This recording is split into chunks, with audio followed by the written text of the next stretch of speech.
The next alteration we're going to do for the pants is lengthen crotch depth. We will look at our pattern alteration chart again under crotch depth. There was no finished garment measurement printed on the pattern, so we had to measure from the waist mark to the crotch length mark. The pattern says it's 11 5/8. For your measurement, we have determined that it's 12 5/8. That's a difference of 1 inch. So we're going to put an increase of 1 inch.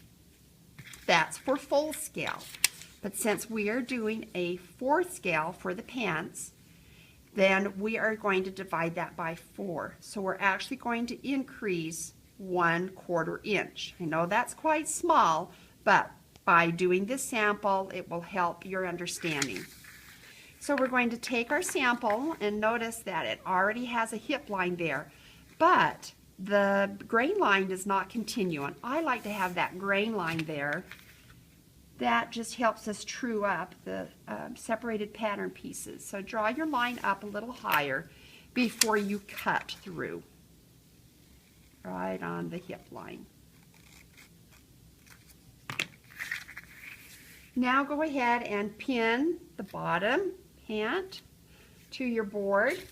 Get some tissue paper and slide it under at least a 1/2 inch and pin.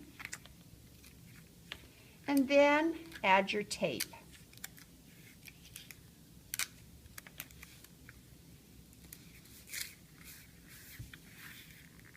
Now we need to make a mark 1/4 inch above our cut line. So use your ruler, draw a 1/4 inch line, and then we're going to continue that grain line. We'll pin it back in place so it doesn't move around.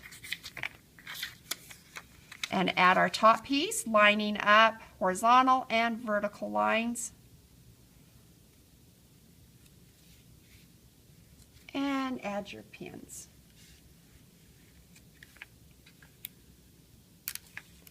And add your tape.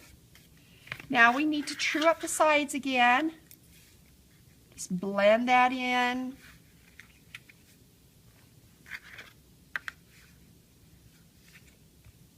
Blend this in if they don't quite match up.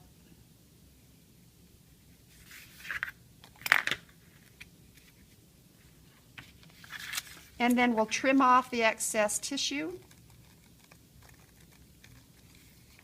We don't want to have any angles on that blended seam. Okay, there is lengthening the crotch depth, and you would go ahead and glue that down to your cardstock paper. Okay. This alteration for pants is shorten crotch depth. This is for someone who's more petite and needs that area shortened. So we'll go to our pattern alteration chart. The finished garment measurement does not show crotch depth, so you will need to measure from the pattern the waist mark down to the crotch mark. And for this size 14, it's 11 5/8. Well, let's say this person is petite in that area and is 10 inches and 5/8. Well, that is a difference of 1 inch. So that's a negative 1 inch. If it was full scale, that's what we would decrease the pattern. But since this is 1/4 scale and I'm using the pant back, we will divide that by 4, so we are minus 1/4 inch. I know that's quite small, but we can still do it. Remember that anytime we do crotch depth or the pant leg lengthening or shortening, you do need to do it on both the front and the back pieces so that they will remain the same length. Here is our hip line. On a commercial pattern, it would have a lengthening, shortening line for you. So we are going to measure, and I'm going to do this above the hip line, 1/4 inch, since this is 4th scale. Okay, so we are going to take that hip line and crease it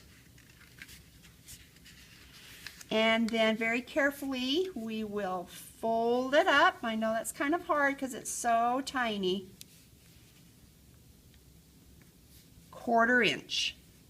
Okay? And then tape that down. And then look at your edges. This still looks smooth, so we don't need to true that up. But this one has changed, okay? Now, you'd think, well, we could do this and just trim it all in. Well, really, we want to come in halfway in between both of those. So as small as it is, we're going to add just a little bit of tissue right there. Tape that on. And I find the halfway point, and then we're just going to blend that in. And you could use a curved ruler. I don't have one handy, so I am just blending that in. And once that's blended in, we will go ahead and trim it to true that up. That is shortening the crotch depth, and then it can be mounted on your cardstock.